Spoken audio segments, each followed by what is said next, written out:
Hi, I'm Daniel Lucas, and welcome to Book 101 Review. Book 101 is all about the books that I read for the last 40 years, and today I have my special guest. He's the author of the book Havensbury, no other than Mr. St. Tangirala. Hey Daniel, how's it going? Welcome back. I'm not welcome. Welcome to Book 101, Mr. Asti. I'm very, very good like you. So, can you please introduce more about yourself? Hey Daniel, thank you so much for having me on the show. My name is ST, and I am the author of the book Havensbury and also the author of the book Pineville. So Havensbury and Pineville are pretty much there's basically book one and book two. They come one after the other. And I've started writing this book back in 2021, 2022, like Havensbury, and I've published it in late 2023, and I've done the same thing for Pineville, which is late 2024. So I have two published works on the forefront at the moment. I'm working on a third book, which is like completely different from these two, from the premise of Havensbury and Pineville, and that's where I'm at the moment. Well, Mr. Asti Tangirala, thank you so much for sharing your talents to the world. So, you wrote these two books during the pandemic. I would say the first one, yeah, during the pandemic. The second one was like well before. It was before I published the first one. Yes, I read about your bio data on it. Yes, on PodMatch. You said you're considering yourself as a polymath. I would say I'm more like an aspiring polymath. I'm someone who likes to like try different things out there and see where it comes to. I mean, right now I have two books that I've published and a podcast. Okay, so what? Tell us about your podcast. So, my podcast is called the Next in Time Podcast, where I interview visionaries like yourself, and we just go into like the nitty gritty of what you're building, why you're building, and how you're trying to make an impact in the future with what you're trying to build. Yes. How many years now you're doing a podcasting? About 2.5, 3 years now. Congratulations, being part of the podcasting world. So tell us, Mr. Asti, what is the central theme of Havensbury and how is it developed throughout the novel? So the story of Havensbury is it's about a young student, a young prep school student who goes to prep school, and the premise about it is that he tries to be different from the norms of prep school, where he stumbles upon a homeless person on the outskirts of the prep school, like just like on the streets of the prep school. And that homeless person gives him guidance, wisdom, and gives him a outlook in life that is far different from his life at prep school. And he tries to build a venture that is a venture. Sorry, he tries to build a venture that in the end is very antithetical to the views of the prep school. And then that leads to a tug of war between the community of Havensbury and Havensbury Prep. So how does Noah Liebermann's character evolve from the beginning at the end of the story? I would say beginning Noah is just is like a young student who doesn't know where he's going. I would say he's just a guy who has been through a lot of really bad circumstances in his life.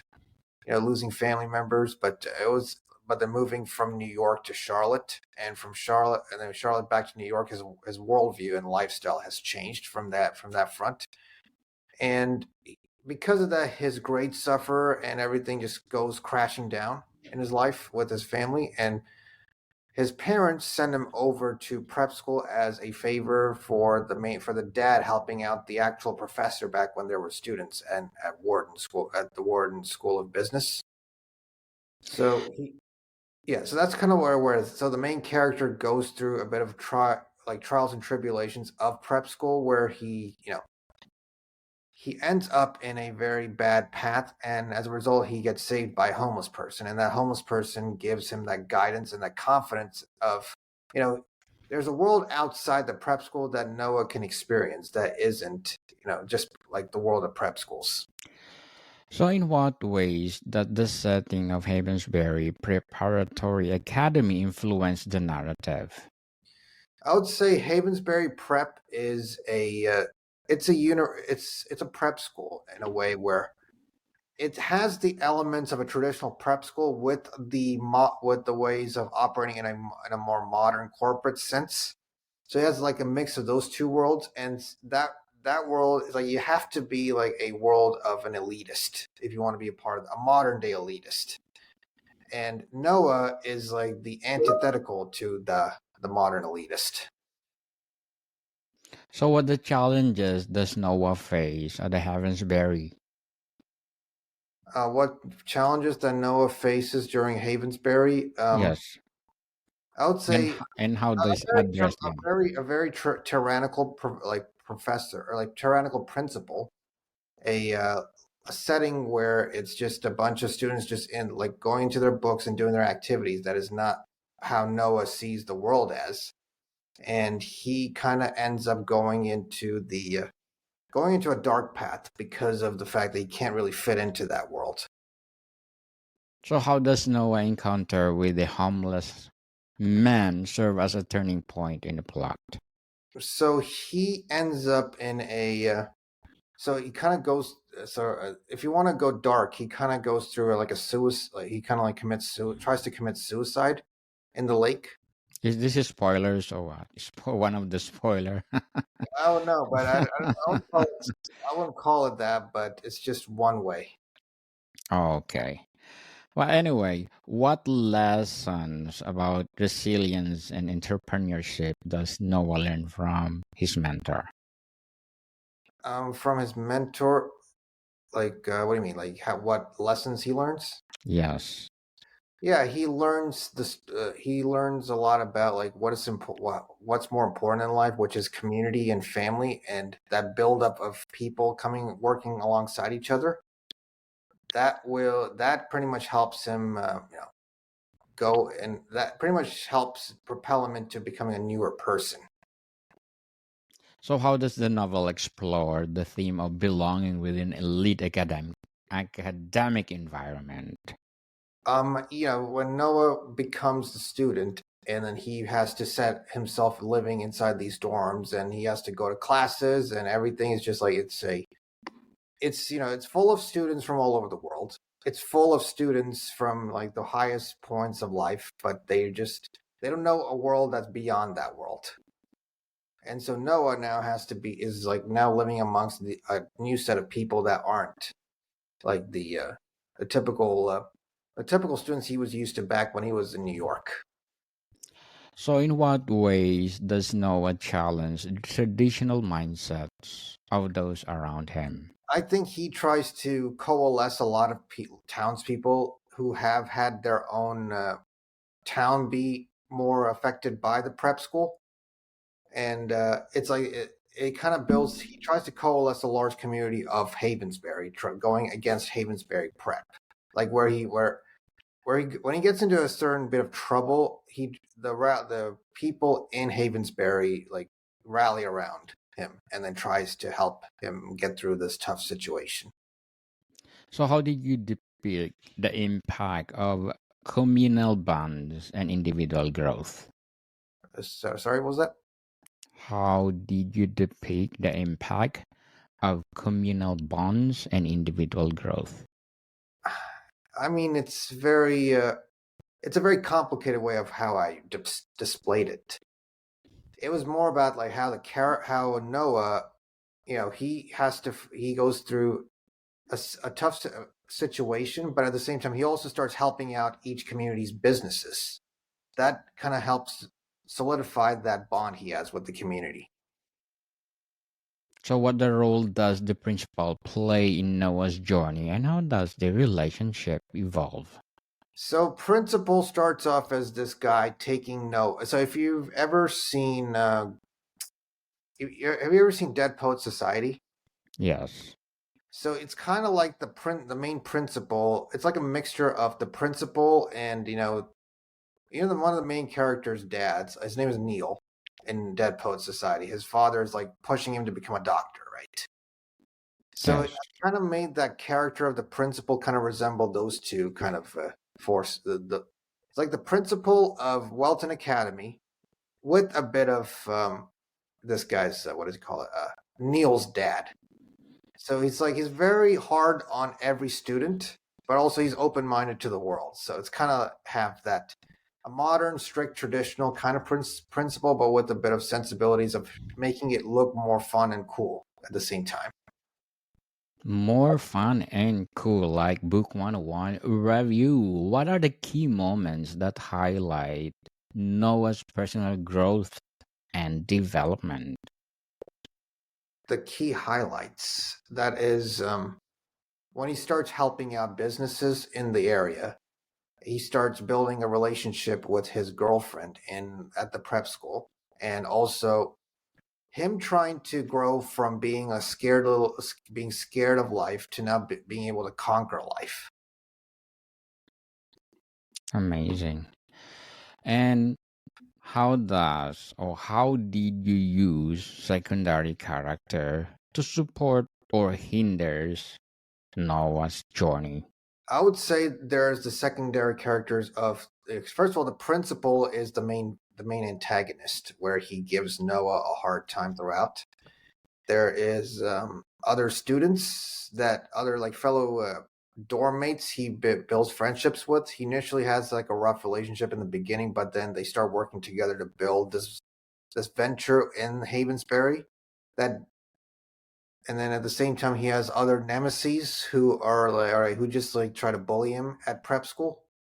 And then also his parents and also his girlfriend. His girlfriend is like I say, his girlfriend is like a whiz student, and she's basically the top of the class and everything, but then she's feeling lost in life because she lost a friend due to some bad circumstances. It'll be displayed in the book, and then Noah becomes the focal point of really helping her, and then she helps him, and they build that relationship there. So, what is the significance of the title Havensbury in relation to the story themes? I mean, Havensbury, it's like the underdog town.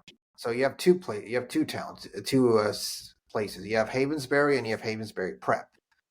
Like Havensbury is the town being the underdog that is trying to go against Havensbury Prep. So, how does the novel address the concept of change within the rapid educational system? Oh, sorry again. How does the novel address the concept of change within the rigid educational system? I would say it's like is the thing about schooling is that it's very rigid. It doesn't really you're only allowed a set of activities, and you're only allowed to study a set of subjects to be able to succeed in life. That is not how one person evolves and grows into a more stable, into a better person. So I would say it's kind of like it's just coincided, regardless of if it's prep school or public school or independent school, any kind of school. It's always very rigid in focused only a set of subjects and set of activities. And what if let's just say if there's a student who likes to fly planes or likes to explore who likes to drive other things, like he's basically stuck at school. He can't really do those kinds of activities. So it's like it's showing a world that there is an alternative beyond the schooling system. So, Mr. Rusty, in what ways does Noah's story reflect broader societal issues related to education and privilege? Yeah, one thing is that getting into Havensbury Prep means you're a wealthy person or a very academically diligent person, and it builds upon. It's not like you're really being educated; you're being schooled, and you're trying to be groomed towards like the Ivy Leagues or even let's say Wall Street.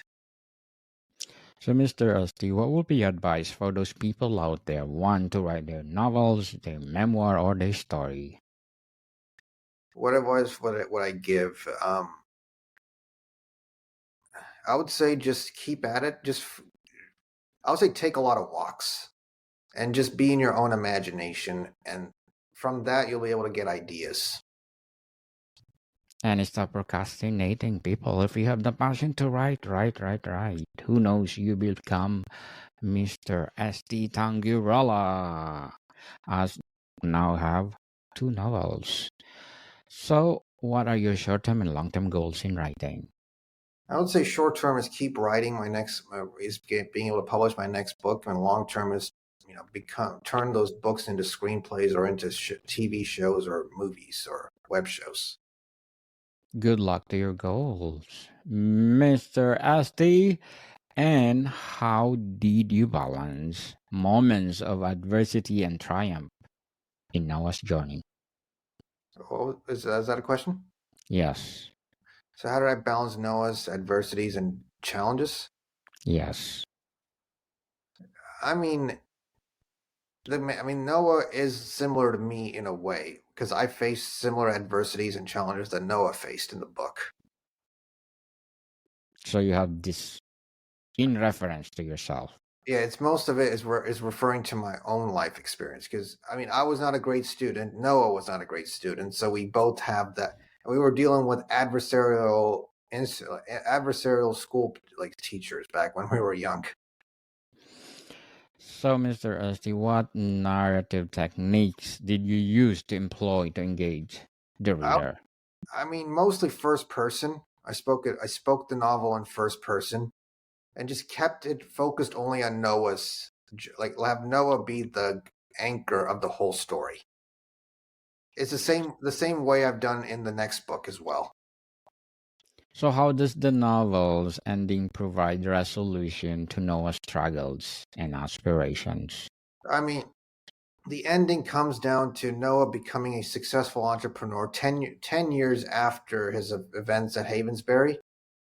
And that's kind of where he just, he started off at a low point in life, and now he has hit a high point. So it's like you get to root for the character when he's going through all these struggles. In the end, he becomes triumphant. But if you read the second book, then now you got to start over again. Okay. Awesome. So, Mr. Esti, before we wrap up our discussion for today, I'm inviting you to please do listen. Book 101 review in its 5th season with my feature author of the month of January, award-winning and best-selling author, Mr. Harry Turtle Dove. And of course, this coming February, because after one day, February is in, my feature author of the month of February, she is award-winning and best-selling author. So please tune in and please do watch us, listen to us in any podcast platform. So, what message does Havensbury convey about power of mentorship and self-discovery? Yeah, mentorship exists in all forms, and you can't just simply go find a mentor. Mentors come to you, and if once you're ready to be able to listen to the mentor, you'll be able to get all the valuable information you need to become successful. And this is why I put a homeless person as a mentor, because I remember my experience when I was like years ago. I was sitting on the steps of outside my university, and I came across a homeless person, and this guy was giving me more valuable piece of advice than most professors have given me. Mr. S.D. Tangirala, thank you so much for sharing your novels to the world. So, can you please invite our listeners to support all your books? Yeah, you're all welcome to purchase Havensbury, and yeah, get on if you need an idea of a Dead Poet Society kind of story, just read Havensbury. Yes, people, let's support Mr. S.D. Tangirala, because if you support him, more novels to come.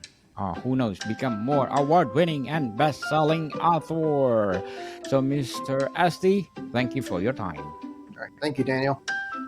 More to come, people. See you soon.